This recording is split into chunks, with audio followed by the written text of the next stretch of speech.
Now, of course, everybody is born into a certain external environment and also is born with certain predispositions. They may be partly genetic, they may be other things, that a person is born with certain patterns, in other words. We don't need to examine where they come from, but just to see the fact that the human being is first of all born into a certain environment, which may be violent, or it may be relatively peaceful, and the person is born with inner patterns. You inherit certain, even pain body is partly inherited. Some babies cry a lot, they have a relatively heavy pain body already in this world. It doesn't mean they're spiritually less advanced. The opposite may be the case, there's no knowing. Other babies are relatively peaceful. And so there's a whole set of conditioning that happens. You come into the environment with certain predispositions, then the environment conditions you further, and in all that there's no choice involved. There's just influences. And so you find yourself in this world with certain unconscious patterns that have become the conditioning of who the person is, the unconscious conditioning. So karma, as I see it, is the unconscious conditioning that runs your life. And that still applies to many humans. And karma is partly collective, you've been born into it, and partly personal, they come together. So really you can only understand karma not as an abstract subject external to yourself, because then you get into belief systems and philosophy. We're not going that way. You can only understand karma by observing yourself and by observing, and then you'll know many other things. But you need to, really, if you want to understand karma, you need to look at yourself. And so I began to understand what karma is when there was something arose that was not part of karma at all. And really here we come to the key. The arising of consciousness or presence or a spiritual awakening is not part of karma. It is another dimension that breaks into the karmic realm. So you do not become awakened by accumulating, as they sometimes say in the East, good karma. That's fine on this level. You can make the walls or the furniture in your prison a little bit more comfortable. But there is something totally from beyond karma that can come into your life at any point within the wheel of karma and rebirth. Rebirth is, of course, part of karma. The deeper meaning of rebirth is identification with form. We don't need to even believe in transmigration or whatever. You can look at rebirth in your own life. Every time you identify with a thought that arises, which is form, you are born into that thought. Because you identify, your sense of self is in it. That's karma. You're reborn. Karma then is unconscious identification with these patterns that you have inherited, the conditioned. Complete identification of consciousness with the conditioned patterns. So consciousness is dreaming, one could say. This is why we use the word awakening in many spiritual traditions. Consciousness is awakening. Consciousness is in a dreamlike state when you're identified with the unconscious patterns. And then you are condemned to rebirth. In fact, many times every day, you are reborn into a reaction, an emotional, mental reaction. No presence at all, just rebirth into some form.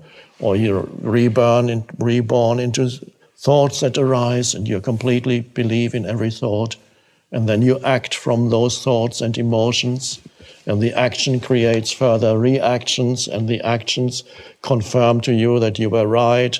If you have certain mind patterns about, for example, that other people are basically dishonest, just one example of people.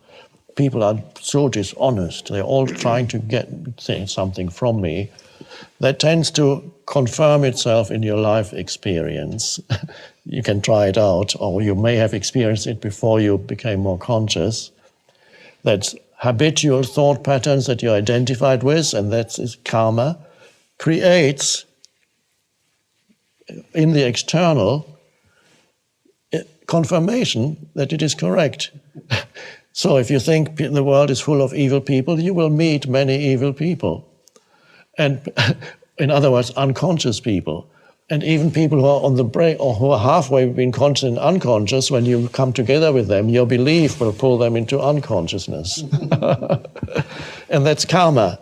So karma is the complete absence of conscious presence, and so it's automatic. It plays itself out. And time does not free you of karma. That is a misperception, that if you only have enough time, eventually you can become free of karma. Karma renews itself and repeats itself. It's a wheel. And so the only thing that can free you of karma is the arising of presence. And how is it that for some person presence arises? I cannot tell you why. I only know that at any point in the wheel of karma, presence can come in. It can happen to this. It can happen to a criminal in prison, condemned to death. It can happen to somebody who's never heard of anything spiritual. It can happen to somebody who has been meditating for 30 years, or not happen to the same person who has been meditating for 30 years. So, in your own life, I can see from what you're saying that presence has already, I can sense that, presence has already come into your life. And presence frees you from karma, not all at once. Karma has an enormous momentum, meaning the patterns in yourself, the thought patterns, the emotional patterns, the reactive patterns. There's enormous momentum behind that. But as presence arises, gradually karma diminishes the energy behind it diminishes. And gradually you experience a fading out of those patterns. They become weaker. You're no longer completely in the grip of those patterns.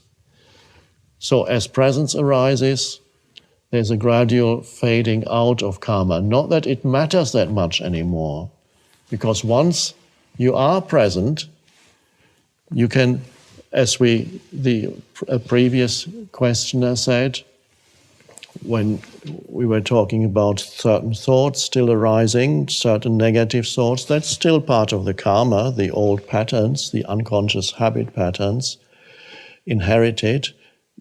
They still arise, but it's no longer problematic, and they no longer cause the suffering that they would have caused before, because they are seen in the light of awareness. So the light of awareness arises, and in the light of awareness, the patterns no longer dominate your life. They no longer run your life. And if occasionally it happens that the patterns do take over, then after a little while your presence returns and you say, well, there it was again. Pain body is part of karma, which may be strong in some people, not so strong in others. And so as presence arises, you are freed from karma. And then you have another completely different factor coming into your life.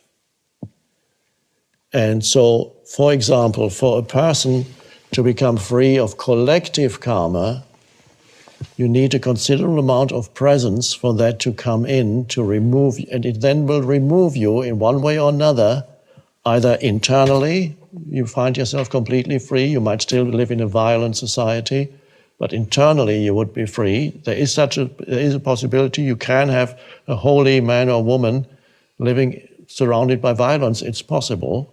It's rare, but possible. Or very often it happens that life removes you out of there and you find yourself somewhere else. So let's say vast collective karma, for example, in the case of, let's say, you have the Taliban there, you have all kinds of unconscious movements, you had Soviet communism, you had National Socialism in Germany, and for a person being born into that and not being drawn into that unconsciousness requires considerable presence.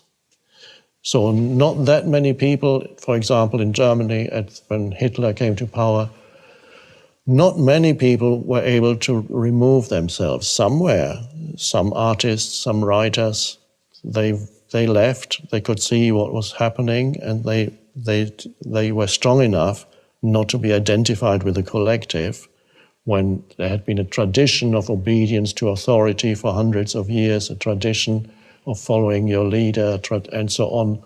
To take yourself out of that, collective karma requires considerable presence, but some people had it. So it is our destiny then to go beyond karma by being the receptacles for presence. All you can do to be helpful in this world and help others is those people that you come into contact with.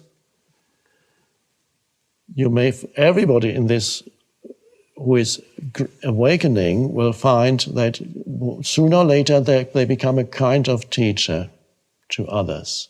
And what a spiritual teacher does, the teacher points out the possibility of awakening out of identification with unconscious patterns, which means the spiritual teacher teaches you to go beyond karma,